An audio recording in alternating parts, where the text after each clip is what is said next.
Hello friends, welcome back to my channel. तो आज हम बात करेंगे एनवीएस टीजीटी 2022 मैथ सब्जेक्ट के लिए कौन कौन सी बेस्ट बुक होंगी। ठीक है, तो पूरी स्ट्रेटजी आपको इस वीडियो में cut to cut in precise way आपको मिल जाएगी।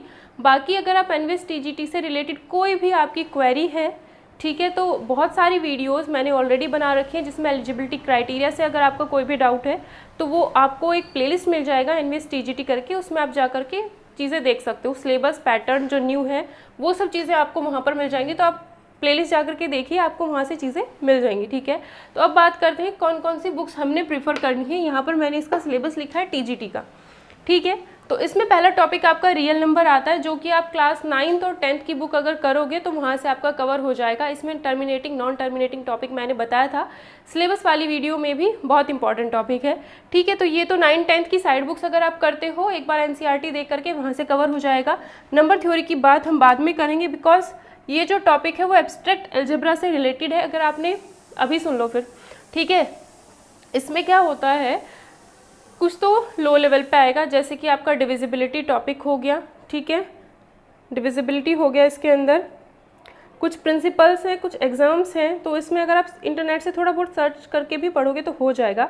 ग्रेटेस्ट इंटीजर फंक्शन आप जब कैलकुलस पढ़ोगे तो उसमें कवर हो जाएगा। ठीक है, डिविजिबिलिटी टेस्ट इंपॉर्टेंट टॉपिक है, क्योंकि डिविजिबिलिटी टेस्ट से एग्जाम में क्वेश्चन पूछे जाते हैं, मिक्स करके क्वेश्चन आता है। ठीक है, फैक्टराइजेशन थ्योरम हो गया। इसके बाद एक टॉपिक आता है इसमें कॉन्ग्रुएंस, चाइनीज रिमाइंडर थ्योरम। ठीक, sum of divisor of a number, ये तो उसी में मिल जाएगा जिसमें आप डिविजिबिलिटी पढ़ोगे, तो sum of divisor of a number ये वहीं पे मिलेगा।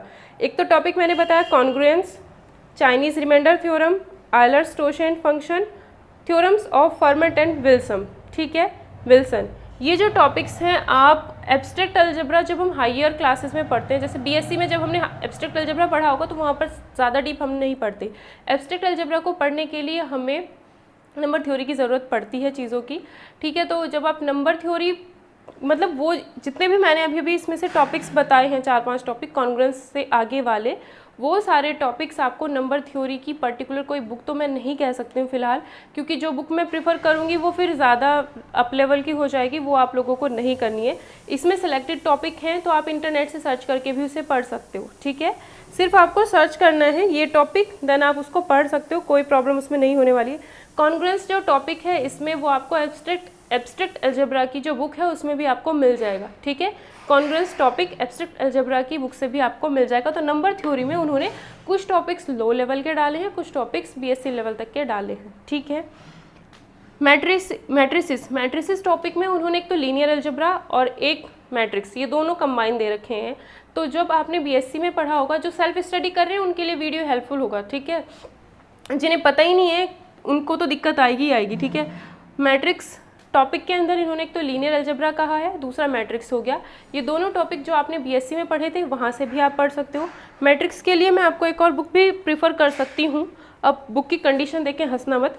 ठीक है, एच.के. दास की बुक है engineering fundamentals of engineering mathematics. ठीक है, एच.के. दास की बुक है डॉक्टर रामा वर्मा। ठीक, एस चांद की बुक है, आप वॉल्यूम 1, कौन सा वॉल्यूम लेना है, 1, इस बुक को भी आप प्रेफर कर सकते हो। ठीक है, क्योंकि इस बुक से आप अगर मैट्रिक्स टॉपिक करोगे तो बहुत अच्छे से आपका क्लियर हो जाएगा।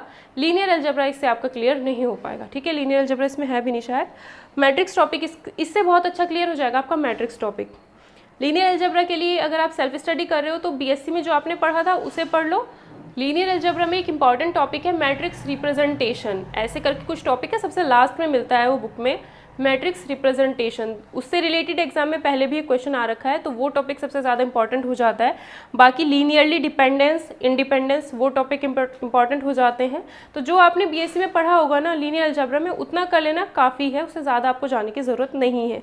ठीक है, पॉलिनोमियल्स वही जो आपने 8th क्लास में पढ़ा होगा, 7th, 8th, 9th, 10th, इन चारों क्लासेस की अगर आप साइड बुक्स पढ़ोगे तो पॉलिनोमियल्स आपका वहाँ से बहुत अच्छे से कवर हो जाएगा।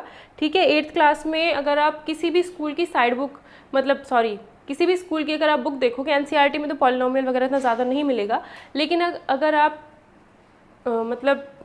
अगर आप कोई भी साइड बुक लेते हो क्लास 8th क्लास की, तो वहाँ से आपको पॉलिनोमियल्स काफ़ी कुछ देखने को मिल जाएगा। ठीक है, 9th 10th भी अच्छे से देख लेना, क्योंकि 9th क्लास में भी इससे मिलेंगे। पॉलिनोमियल्स के अंदर उन्होंने क्लास 8th का भी डाल रखा है, 9th का भी है, 10th का भी है। तो सारी चीज़ें आप 8th, 9th, 10th की साइड बुक्स कोई भी पढ़ लो अपनी मर्जी से, जो आपके पास रखी हुई हो, या शॉप पे जाकर के आप जो भी प्रेफर करना चाहते हो तो ये वहाँ से आप पढ़ सकते हो। Linear equation in 2 variable, linear equation in 2 variable जो है, ये दोनों topic, pair of linear equation, ये आपको क्लास 9th में मिल जाएंगे। ठीक है, क्लास 9th की साइड बुक्स लो, वहाँ से ये दोनों टॉपिक कवर हो जाएंगे। क्वाड्रेटिक इक्वेशन, जब आप क्वाड्रेटिक इक्वेशन पढ़ोगे तो क्लास 10th में आपको क्वाड्रेटिक इक्वेशन मिल जाएगा, वहाँ से आप इसे आराम से क्लियर कर सकते हो। साइड बुक्स पढ़ लेना इसके लिए, ठीक है, साइड बुक्स जो आपका मन करे वो आप ले सकते हो। ठीक, AP arithmetic progression class 10th में भी आपको मिलेगा, क्लास 11th में भी मिलेगा आपको, और साइड बुक आप कोई भी ले सकते हो। क्लास 11th की आप चाहे तो RS अग्रवाल ले लो, चाहे RD शर्मा ले लो, चाहे मॉडर्न ABC ले लो, जो आपका मन करे वो आप ले सकते हो। ठीक है, तीनों में से कोई भी बुक लो, मैटर सब में सेम ही मिलेगा। क्वेश्चंस थोड़ा 1-2 क्वेश्चन हो सकता है जो ना हो, बाकी मैंने जो 2 बुक्स देखी हैं उनमें क्वेश्चन सेम ही हैं। ठीक है, तो AP के लिए आप क्लास 10th और क्लास 11th की बुक फॉलो कर सकते हो। पहले आप NCERTs करना, NCERT ज़रूर कर लेना, क्योंकि NCERTs में से डायरेक्ट भी क्वेश्चन पुटअप किए जा सकते हैं। और साइड बुक्स आपको करनी है, चाहे आप RS अग्रवाल लो, चाहे आप क्या बोलते हैं उसको, RD शर्मा लो। ठीक है, इनइक्वालिटीज़ के लिए आप क्लास 11th का NCERT का एक चैप्टर पढ़ लेना, उससे आपको थोड़ी बहुत ही चीज़ें पता चल जाएंगी। ठीक है, उसके बाद कोई भी साइड बुक लेना, चाहे RD शर्मा, चाहे RS अग्रवाल, जो आपका मन करे उससे इस टॉपिक को क्लियर कर लेना, आराम से क्लियर हो जाएगा उससे। ठीक है, कॉम्बिनेट्रिक्स में बाद में बताऊंगी, इसके लिए अलग चीज़ है। कैलकुलस में आपका इंटीग्रेशन भी आएगा, डिफरेंशिएशन भी आएगा, तो 11th-12th की बुक में NCERTs करना पहले। कैलकुलस के लिए देखो, कैलकुलस में जो सिलेबस यहाँ पर दे रखे हैं, ठीक है, एक तो उसमें साइन, कोसाइन, इन सब के ग्राफ्स वगैरह आपको पता होना चाहिए। ट्रिग्नोमेट्री आप पढ़ोगे तो उसमें ग्राफ्स आपको मिलेंगे। ठीक है, तो जो डिफरेंशिएशन होता है क्लास 11th-12th का और इंटीग्रेशन, वो दोनों इसके अंदर आ जाएंगे। 11th क्लास और 12th क्लास में जो आपने लिमिट, कंटिन्यूटी, डिफरेंशिएशन, इंटीग्रेशन, ये सब चीज़ें जो भी आपने पढ़ी हैं तो वो आपको करनी है। ठीक है, साइड बुक मैंने बताया, RS अग्रवाल ले लो, चाहे RD शर्मा ले लो, चाहे मॉडर्न ABC को स्किप कर देना, फिर भी RS अग्रवाल और RD शर्मा, इन दोनों में से कोई भी आप ले सकते हो अगर आप सेल्फ स्टडी कर रहे हो तो दोनों अच्छी बुक्स हैं। ठीक है, इसमें आएगा आपका इंटीग्रेशन और डिफरेंशिएशन। ज्योमेट्री, यूक्लिडियन ज्योमेट्री में क्या है आपका, कुछ तो इसमें थ्योरम्स वगैरह आ जाएंगे। ठीक है, इसमें थोड़ा आपको अप लेवल जाना पड़ेगा अगर आप ज्योमेट्री पढ़ना चाहते हो। तो इसमें टॉपिक है लाइन एंड एंगल, इससे पहले कुछ थ्योरम्स वगैरह दे रखी हैं, वो थोड़ा अलग है, वो आप इंटरनेट से सर्च करके पढ़ोगे तो भी आपको मिल जाएंगे यूक्लिडियन ज्योमेट्री से रिलेटेड। ठीक है, लाइन एंड एंगल एक ऐसा चैप्टर है जो आपको क्लास 7th में मिलेगा। ठीक, साइड बुक लेने में कोई से भी जो आपका मन करे, या फिर सिर्फ NCERT ही पढ़ लेना और फिर इंटरनेट से क्वेश्चन सर्च मार के आप प्रैक्टिस कर सकते हो। ठीक, उसके बाद आता है ट्राइंगल एंड क्वाड्रिलेटरल, जो आपको क्लास 10th में मिलेगा। Then areas of parallelogram and triangle, circles, theorem on circle, similar triangles, theorem on similar triangle. Construction करने की ज़रूरत नहीं है, बट एक बार कंस्ट्रक्शन के स्टेप्स पढ़ लेना, क्योंकि स्टेप्स के ऊपर भी वो क्वेश्चन बना सकते हैं। ठीक है, तो ये सारे जो टॉपिक्स बोले हैं वो आपको ज्योमेट्री, अगर मैं ज्योमेट्री टॉपिक की अगर मैं बात करूँ, 7th, 8th, 9th, 10th, इन चारों क्लासेस की, 7, 8, 9, 10, इन चारों क्लासेस की जो मर्जी आपको साइड बुक मिले उनसे आप स्टडी कर लेना, लेकिन उससे पहले NCERT से ये टॉपिक्स ज़रूर पढ़ लेना। जो भी आपका मन करे वो साइड बुक आप कर सकते हो। ठीक है, और जो टॉपिक उससे अलग हैं, जैसे exams and postulates on theorems, 5 postulates and Euclid equivalent version of 5th postulate, relation between exam and theorem, ये टॉपिक ऐसे हैं, इन्हें आप सर्च भी करके पढ़ोगे तो भी कोई दिक्कत नहीं है। सीवास थ्योरम, मेनालस थ्योरम, 9 पॉइंट सर्कल, ये थोड़ा अप लेवल में चला जाता है, तो ये आप इंटरनेट से सर्च कर लेना और अपने आप नोट्स बना लेना अगर आप सेल्फ स्टडी करते हो तो। ठीक है, जो यूक्लिडियन ज्योमेट्री में फर्स्ट पैराग्राफ और सेकंड पैराग्राफ दे रखा है, सेकंड पैराग्राफ में जो कुछ चीज़ें भी दी हुई हैं वो आप सर्च करके पढ़ सकते हो इंटरनेट से, उसमें कुछ नहीं है ज़्यादा। ठीक है, सिर्फ हमें नाम से उन चीज़ों को याद रखना है, उनकी कुछ डेफिनेशन वगैरह होंगे, स्टेटमेंट्स होंगे और उनकी कुछ एप्लीकेशंस होंगे, वो आपको पढ़ने होंगे, इंटरनेट से वो सर्च करके पढ़ सकते हो। ठीक है, कोऑर्डिनेट ज्योमेट्री बहुत ईजी आएगा। ठीक है, कोऑर्डिनेट ज्योमेट्री आप 9th क्लास में बहुत हल्का फुल्का मिलेगा NCERTs में, NCERT के साइड बुक में भी बहुत हल्का है। उसके बाद आप क्लास 10th की बुक पढ़ लेना NCERT ही कोऑर्डिनेट ज्योमेट्री के लिए, और कोई भी एक साइड बुक ले लेना। 9th और 10th की साइड बुक कर लेना, कोऑर्डिनेट ज्योमेट्री खत्म हो जाएगा वहीं से। Area and volume, area and volume की अगर बात करें तो हीरोन्स फॉर्मूला है जो आपको क्लास 10th में मिलेगा, उसकी एप्लीकेशन एरिया को फाइंड करने में, क्वाड्रिलेटरल के एरिया को फाइंड करने में।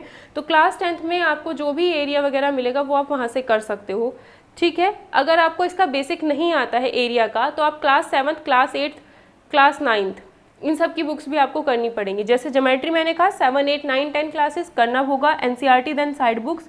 इसी तरीके से एरिया वॉल्यूम का अगर आपको बेसिक भी नहीं आता है तो 6, 7, 8, 9, 10 ये 5 बुक कर लेना, ठीक है। वहाँ से आपके बेसिक्स भी क्लियर हो जाएंगे। एनसीईआरटी करनी होगी पहले, बेसिक्स क्लियर होने के बाद आप कोई सी भी साइड बुक लो इन्हीं की ही, मतलब 6, 7, 8, 9, 10 वहाँ से ये दोनों टॉपिक आराम से क्लियर हो जाएंगे।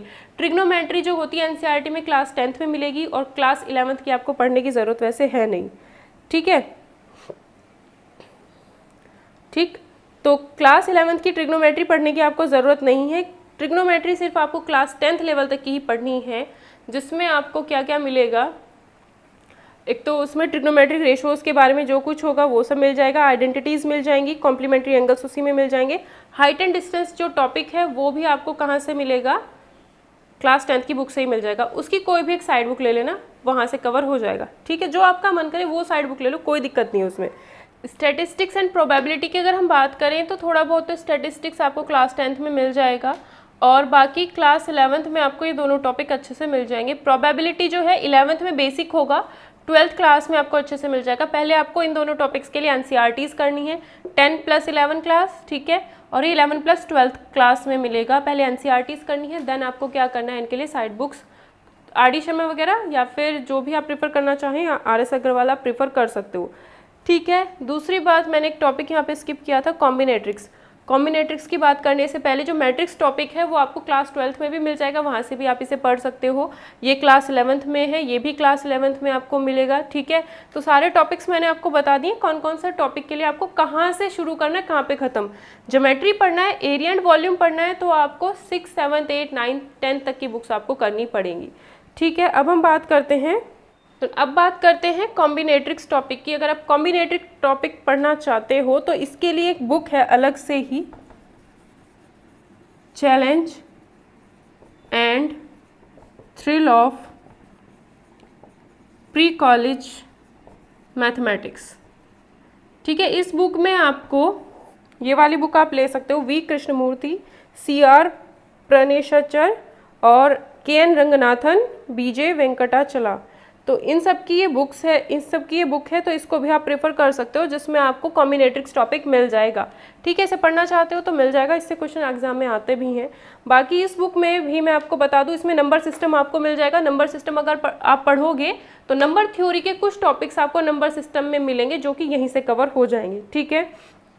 जैसे डिविजिबिलिटी हुआ, fundamental theorem of arithmetic, number theory के अंदर टॉपिक है, वो इसी बुक से आप कर सकते हो, ठीक। दूसरी बात, ज्योमेट्री भी इसके अंदर है, बुक के अंदर ज्योमेट्री सर्कल्स भी आपको मिल जाएगा। मतलब कहने का मतलब ये है, अगर आप इस बुक को खरीदते हो तो बहुत कुछ टॉपिक्स आपके, ये जो टॉपिक्स हैं वो इस बुक से कवर हो सकते हैं। लेकिन इस बुक को मैं इन टॉपिक्स के लिए प्रेफर नहीं करूँगी। क्यों नहीं करूँगी, ये वो बात बाद की है। अगर आपका सिलेबस कंप्लीट हो जाता है तब आप इस बुक को करना, ठीक है, उससे पहले मत करना। वरना जो मैंने इनिशियल बताया है कि कहाँ से आपको शुरुआत करनी है इन बुक्स की, वहीं से आपको करनी है इस बुक के लिए सिर्फ ये टॉपिक। बाकी तब करना, अगर मन कर रहा है कि मुझे और भी टॉपिक्स इसी बुक से करने हैं तो वो मैं प्रेफर नहीं करूँगी। वो करना है तो वो आप तब करना जब इन सब चीज़ों को एनसीईआरटी और साइड बुक से कर लोगे, टाइम बचता है उसके बाद आप इस बुक से करो। अदरवाइज इस बुक से सिर्फ एक ही टॉपिक पढ़ो। ज़्यादा मन करे इनइक्वालिटी आप पढ़ सकते हो, क्योंकि इनइक्वालिटी में 1-2 टॉपिक ऐसे मिलेंगे जो आपको इस बुक में मिलेंगे, इधर उधर ढूंढने की आपको ज़रूरत नहीं पड़ेगी। कोची स्क्वायर्स इनइक्वालिटी हुआ और शेफ बाय शेफ इनइक्वालिटी हुआ, वो आपको इसी बुक के अंदर मिल जाएगा। तो ये दोनों बुक आप ये दोनों टॉपिक आप इस बुक से कर सकते हो, बट इसको आपको बेसिक 11 से भी करना पड़ेगा, उसकी साइड बुक्स भी करनी पड़ेगी। फिर 2 बताए मैंने topic, Kochi square, chef by chef, वो इस बुक के अंदर आपको मिल जाएंगे, ठीक है। बाकी इसमें क्वाड्रेटिक इक्वेशन भी दे रखा है, ट्रिग्नोमेट्री भी दे रखा है, कोऑर्डिनेट ज्योमेट्री भी है, सिस्टम ऑफ लीनियर इक्वेशन भी है, परमुटेशन कॉम्बिनेशन भी है, ठीक है। बहुत सारे टॉपिक्स इसके अंदर दे रखे हैं, ठीक। लेकिन आपको मेन यहाँ से पढ़ना क्या है, सिर्फ जो 2 टॉपिक्स मैंने बताए हैं यही 2 आपको यहाँ से कवर करने हैं। इसमें भी सिर्फ 2 टॉपिक्स हैं, ठीक है, इसमें भी 2, chef by chef, Kochi squares inequality, वही टॉपिक आपको यहाँ से करने। ये सारा जो कुछ भी वीडियो में मैंने बताया है वो जो पहले सिलेबस था 2019 के टाइम पर वही है, उसी के अकॉर्डिंग मैंने ये बताया। अगर सिलेबस में कोई चेंजेस होते हैं तो नई वीडियो मैं बना दूंगी, ठीक है, क्योंकि सिलेबस में ज़्यादा से ज़्यादा थोड़ा बहुत चेंज होगा, पूरा तो चेंज करने से रहे सिलेबस, तो एटलीस्ट इतना तो आप लोग पढ़ ही सकते हो, ठीक है। तो उसके लिए हो जाएगा, क्योंकि एनवे ज़्यादा टाइम नहीं देता, 2-3 महीने के अंदर पेपर ख़त्म करा देगा वो, ठीक है, पेपर करा देगा, ठीक है। तो पहले इन सारे टॉपिक्स को ज़्यादा से ज़्यादा देखो, इस बुक को अगर आप खरीदते हो ये टॉपिक पढ़ो, इसके 2 टॉपिक बताए मैंने, और नंबर थ्योरी के आप 2 टॉपिक्स इसमें से पढ़ सकते हो, डिविजिबिलिटी और एक और है डिविजिबिलिटी और और फंडामेंटल थ्योरम ऑफ अर्थमेटिक, वो आप यहाँ से पढ़ सकते हो, ठीक है। बाकी कुछ ज़्यादा इसमें से पढ़ने की ज़रूरत नहीं है, अगर मन करे तब पढ़ना जब आप ये सारा सब कुछ कवर कर चुके हो अपने आप से, एनसीईआरटी से और साइड बुक से, उसके अलावा मत करना, वही ज़्यादा हमारे लिए ज़रूरी है, इसको बाद में आप कर सकते हो, ठीक है। उन्हीं से अगर आप उन्हें करते हो, प्रीवियस ईयर ध्यान लगाते हो, तो आपका काम उसी से ही बन जाएगा। अगर वीडियो पसंद आए तो प्लीज़ वीडियो को ज़्यादा से ज़्यादा शेयर करना, और कमेंट सेक्शन में भी बताना कि आपको वीडियो कैसी लगती हैं। और एनवीएस टीजीटी अलग से मैंने प्लेलिस्ट बना रखी है एलिजिबिलिटी क्राइटेरिया पर, एग्ज़ाम पैटर्न पर, आप वहाँ पर जाकर भी देख सकते हो, जो भी आपकी प्रॉब्लम हो वो वहाँ से शॉर्ट आउट हो जाएगी, क्योंकि कमेंट्स इतने सारे आते हैं, सबका रिप्लाई देना, मैसेजेस इतने होते हैं, उनका सबका रिप्लाई देना इम्पॉसिबल है मेरे लिए, ठीक है। तो जितना भी होगा मैं यहाँ पर आपको वीडियो के थ्रू प्रोवाइड करती रहूँगी। फिर भी आपकी कोई क्वेरी रहती है तो कमेंट सेक्शन में आप लिख सकते हो, ठीक है।